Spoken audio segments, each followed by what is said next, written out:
ladies and gentlemen, to Raw Review Mini for January 16th. As you know, I only focus on one or two things of Monday Night Raw. In this case, I'm focusing on two things. First one will be the Hall of Fame. We got our first inductee, and it's Kurt Angle. I'm actually okay with this. Kurt Angle has always been known to be kind of like a double-edged sword. He can be cool at one time. He can be a dick at others. At one point, he was in the Hall of Fame other than TNA before that, and he kind of acted like a dick to that. I think it was mostly because he was drinking at the time and he just really wasn't taking care of himself.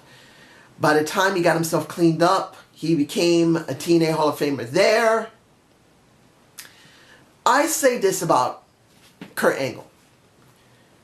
He has accomplished more than any general wrestler in the history of the business. He's actually been an Olympic gold medalist. He has gone through WWE, he's gone through TNA.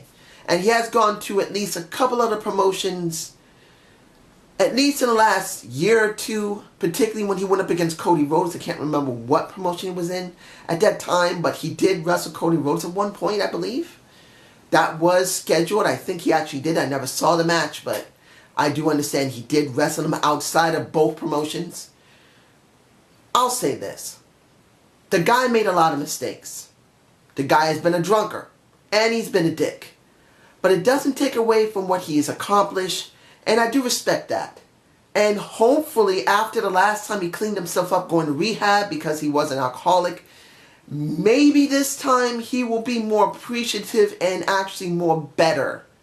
Hopefully when he goes to the Hall of Fame, I haven't really heard anything bad of him lately. I could be wrong. I have not heard because I don't really keep up with general media. It gets a little bit too much for me because of my depression. I do get upset about things pretty easily. As you will find out when I talk about Jimmy Snuka. I just hope that he has cleaned up and he's been clean and he's more of a better person. I do believe by the time he left TNA, he might have begun to understand, hey, I'm older now, I've done it all. It's time to stop acting like an idiot and stop drinking and stop acting stupid. I got kids. I want to be a good role model to them. Hopefully, he has. Now, oh my gosh. Jimmy Super...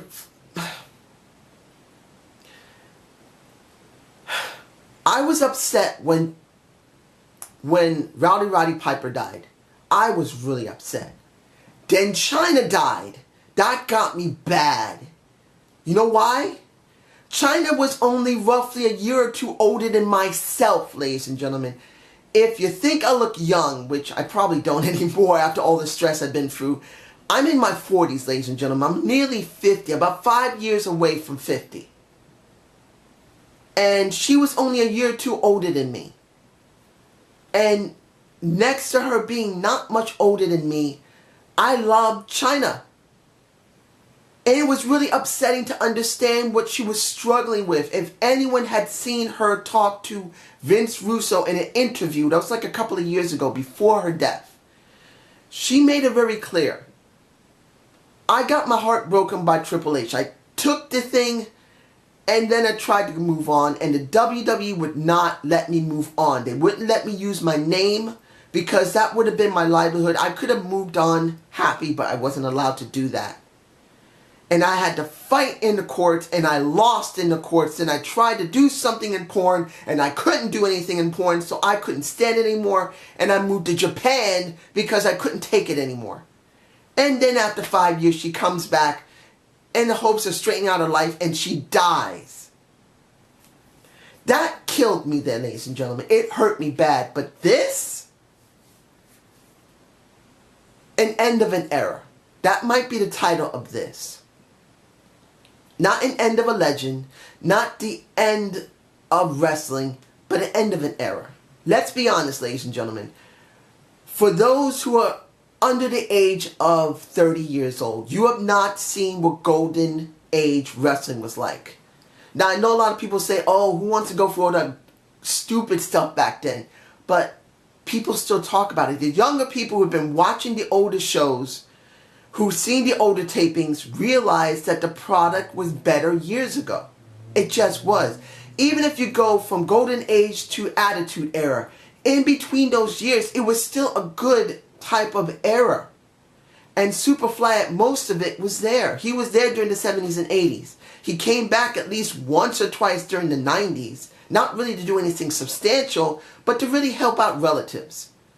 He doesn't really wrestle. He wasn't wrestling anymore by the time of the 90s. But Yokozuna was around. The Tonga Kid was around. The Wild Samoans were around. The Rock was around. It just... The Snuka family and all the subsequent Samoans and Fijians who came from that line and lineage has done an incredible thing. And it started with two people, in my point of view, ladies and gentlemen. Truly, in my point of view, you can always find someone who's going to say it differently. But it was two people who truly made wrestling relevant. Pia Maravilla, that is The Rock's grandfather, and Jimmy Superfly Snuka. Now, I never really did see much of Peter Maivia because that was well before my times. He was doing it in the early 60s to late 70s. I was very young at the time. I didn't see the AWA much. I didn't see the NWA and WCW. I saw mostly WWE. By the time I was an adolescent, maybe in my teens, I saw WCW. I think it was WCCW, sorry. And a little bit of AWA. By the time I was a teenager, but when I was a small little kid, I saw Jimmy Superfly Snuka. I saw Bob Backlund. I saw Roddy Piper, particular Piper's Pit, and getting that freaking coconut cracked on his head. I wanted to kill Piper. That shows that he did his job well. And this is end of an era. You know why? Because, sorry for the noise. But when you really look at it, ladies and gentlemen, truly, all the best wrestlers, the true legends that made and established wrestling as something more than something territorial have almost disappeared. All the people from the late 70s all the way to the mid to late 90s have either gotten very sick, disappeared into obscurity, or died. Macho Man Randy Savage is gone. He was one of the most greatest people. Andre the Giant is gone. So many people. Eddie Guerrero is gone. So many people were in the early to mid 90s and late 80s.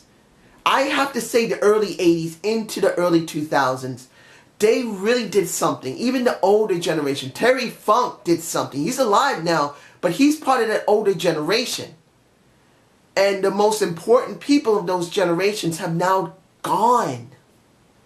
So I say this is the end of the true era of wrestling. Because Superfly is dead. And the thing that gets me,